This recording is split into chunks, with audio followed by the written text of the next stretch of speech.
Munnayuganda nkwaniriza wonna w'osinzira okubanga olaba obubaka buno butwale nga bukulu nnyo ku lw'ensonga enkulu eziri mu ggwanga lyaffe. Y'ensonga lwaki tusazeewo tukwate akazindaalo kano emisana ttuku ng'ensi yonna eraba okubuulira abantu ebigenda mu maaso, amaanyi ag'abantu agatasobola kuzikizibwa emisana ekiro, abato n'abakulu. Obubaka buno mmanyi bugenda kubatuukako. Ekindeese okwogerako olunaku olwaleero y'ensonga egenda mu maaso gye muwulira oba gye mwalabyeko. Erabika nti abantu abamu batandise okubeeraliikiriza ewatali bwetavu bwa kweraliikirira ensonga y'omukulu Kibalama eyavaayo n'akwatagana n'omukulu Robert Kyagulanyi Ssentamu n'abakulembeze ba People Power ne bakola ekibiina ekiyitibwa National Unity Platform nga kibbululwa okuva mu ekyo ekikadde ekyaliwo. Bingi ebibaddewo era n'akatambi akafulumiziddwa. Manyi nti oluvannyuma lw'okulaba obubaka buno ogenda kubaako ky'otegeera ku nsonga ze zimu. Mwami Kibalama ennaku eziwunzikiddwa amawulire twagafuna nga batutegeeza nti ali mu mikono gy'abyo ebyokwerinda, nti abakulu baali bamusazeeko. Kino nno nga kigoberera obubaka obwajja bufulumizibwa okuva eri ye yennyini ng'atutegeeza nga bwafuna okutiisibwatiisibwa bamukubira amasimu okuva lwe yasalawo okukyusa obukulembeze buve mu mikono gye budde mu mikono gy'omukulu Robert Kyagulanyi Ssentamu n'ekibiina kya NUP. Bino tubadde tubiraba era tubadde tubisuubira. Ekibadde kitasuubirwa kyekyo ekyabaddewo naye nga tekirina kwewuunyisa muntu yenna nti asobola okuvaayo omusajja omukulu n'ayogera ebyayogedde n'ategeeza nga bwe beetaaga okufuna ssente, bwe beetaaga okweddiza ekibiina ekyo. Wano nno bwe tugenda okusimba amakanda ku nsonga y'emu eyo.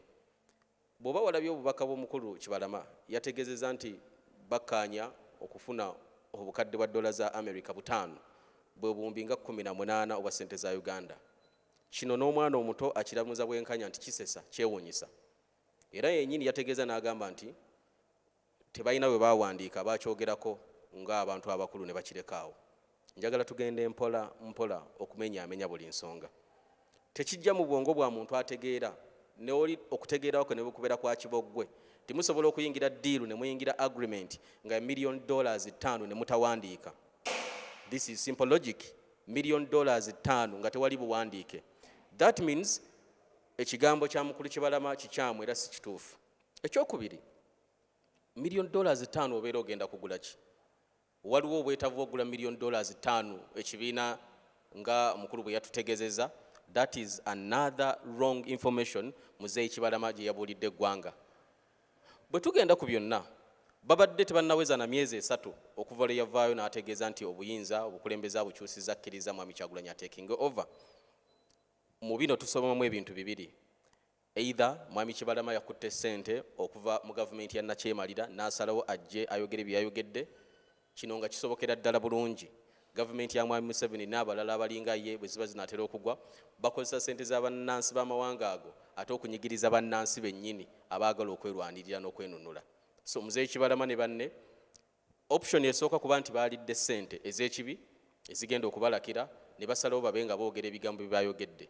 Option egoberera ey'okubiri ey'okuba nti baabikoze byonna bye baakoze wansi w'omudumu gw'emmundu. Njagala otunulya body language ya Mwami Kibalama ng'ali mu katambi ako, okukankana, okubagana amameeme, okutunula ku mabbali n'amabbali ng'alinga afuna instructions, alinga afuna directions, alinga alagirirwa nga bamubuulira ky'ateekeddwa okulabika nti n'ayogera. Si ye muntu eyabadde ayogeranga ebigambo abijja ku mutima gwe.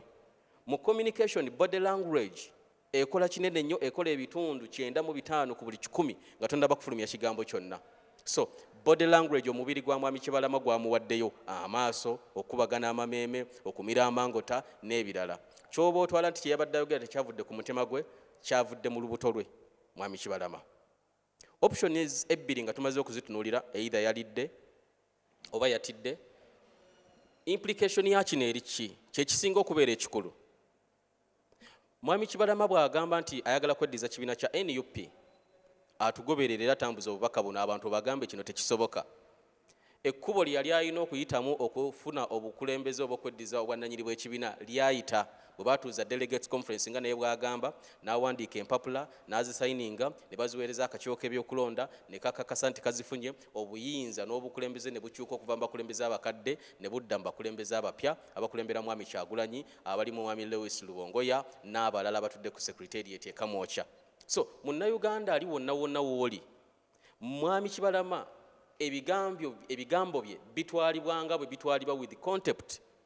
Takyalina moral authority eyina claim yonna tukitwale nti memba wa kibiina ekya NUP asobola okubanga memba ng'akyali memba. Bw'oba memba ng'oyagala kukyusa bukulembeze okola otya? Mutuula ne muleeta proposal ne mwekunga ne bammemba bannammwe ne mugamba tulina bye twagala bitambule direko ekibiina oba enkyukakyuka ze twagala zibeerewo mu kibiina. Step eddako bw'ebeerawo mutuuza olukiiko nga mumaze okuwandiikira Ssaabawandiisi w'ekibiina kye mugoberera bwe mubeera bammemba ne muwandiika ebbaluwa ne mugamba waliwo ensonga eno n'eno twagala ebeere ng'ekolwako.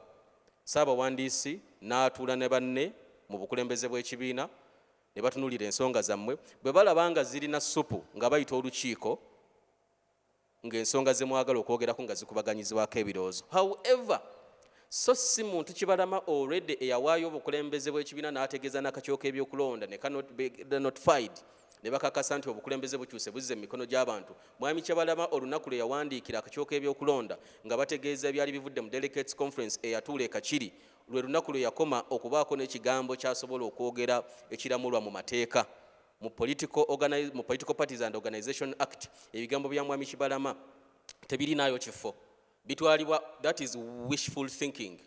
Ne munne eyali Ssaabawandiisi w'ekibiina kye kimu, bitwalibwa ng'ebigambo, ekirooto, ekirowoozo, okwogera kw'omuntu owa bulijjo. So Munnayuganda bino kye birina okuyigiriza nti gavumenti ya Nakyemalira ejja kukola buli kimu kyonna kyonna ekikwasa ensonyi kuba yo tekyaswala okwagala okuzoganya n'okulemesa abantu okutuukiriza ebigendererwa byabwe nga ssemateeka bwe yabawa. Singa Mwami Kibalama yali ayagala okwogera ebyo, yali alina kubyogera, twagala ekibiina kyaffe kisigalewo, yali alina kubyogera ng'akyali mu bukulembeze bw'ekibiina. Oyinza okuba tontegedde bulungi. Twali ekyokulabirako, Kazibe Bashir Mbaziira, nnyina ettaka lyange, nzikaanyiza n'omuntu, ndimuguzizza oba ndimuwadde, nkyusizza obwannannyini bw'ekyapa kivudde mu mannya gange Kazibe Bashir Mbaziira, ettaka lizze mu mannya g'omuntu omulala n'ekyapa kisoma ekyo. Nze Kazibe Bashir Mbaziira enkeera sisobola kuvaayo nenga nti ettaka lino eryali eryange, nga ddala kituufu abantu baali bakimanyi nti lyali lyange. Sobolaga nti ettaka lino eryali eryange, omuntu gwe naguza ettaka lino kati yazimbyeko kalina, saagala azimbeko kalina, njagala azimbeko ennyumba ya mwamba oba njagala azimbeko supermarket. I ceased to have ownership and responsibility over that piece of land. Bwe mba njagala okudetermininga ekikolebwa ku ttaka eryo, nkola ntya? Njogera n'oyo gwe naguza ettaka ne mugamba ssebe ettaka linguze tukyuse lidde mu mannya gange, nakkiriza oba n'agaana.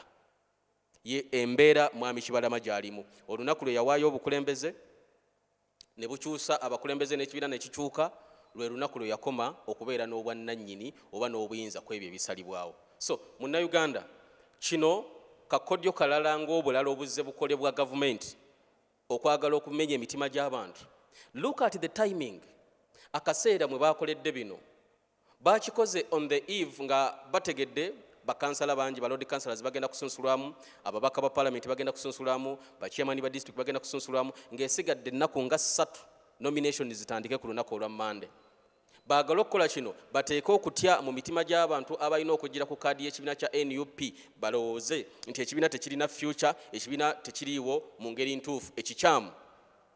Kwagala kutiisa abantu nti bw'ona okwata bendera ya NUP ogenda kuba toyina mikisa gya mu maaso. Munnayuganda atulaba nga bw'otambuza obubaka buno butambuze butuuke ku muntu asembayo ng'omujjukiza. Ekibiina kiriwo mu mateeka, Mwami Kibalama n'abalala tebalina kye bakyayinza kugamba ggwanga because they are not signatories ku paper, ku mpapula zonna ez'ekibiina kya NUP.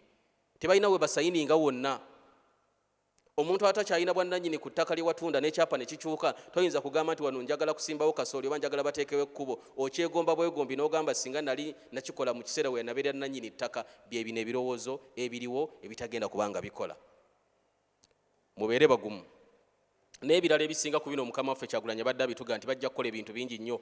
Olaba baapanga omusajja okuva ekisolo n'agamba mbu Kyagulanyi lwaki baamuzaala, singa tebaamuzaala Uganda teyandibadde na bizibu bifaanaganako bwe bityo. Kati gavumenti erimu abantu abasobola kola ebintu ebifaanaganako bwe bityo. Gavumenti erimu abantu abalina obwongo obw'ebikukujja obusobola okugamba nti Kyagulanyi ate bamuzaala mu 82, ate bamuzaala mu 80, ate teyazaalibwa, ate teyakola ki.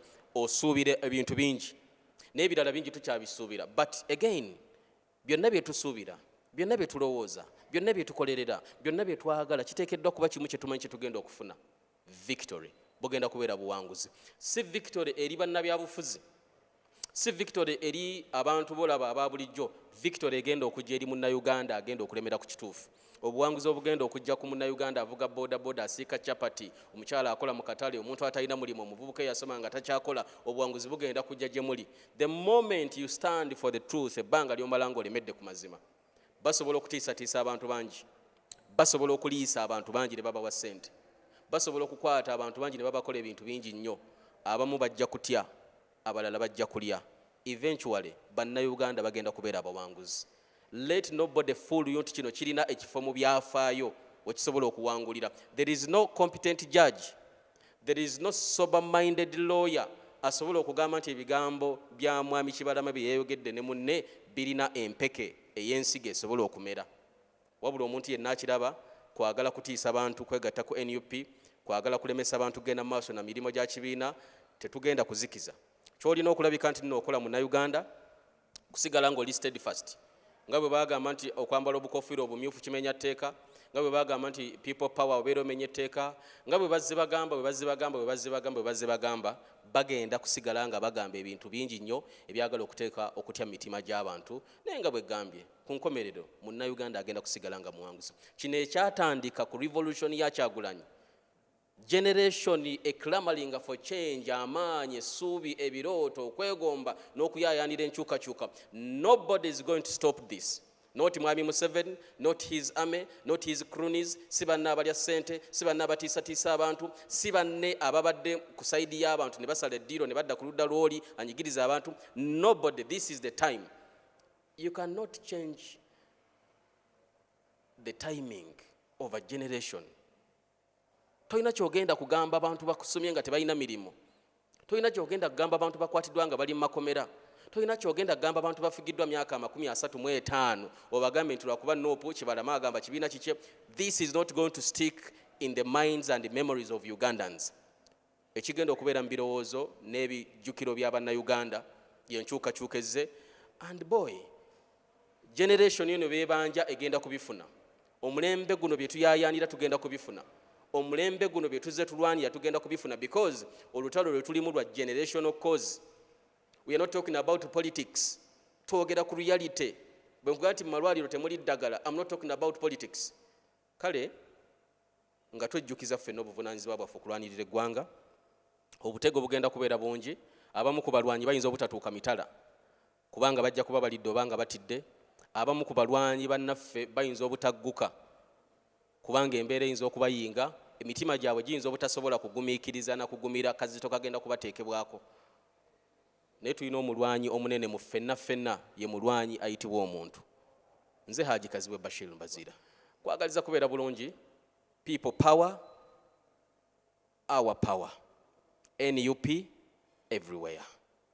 Basiri zo.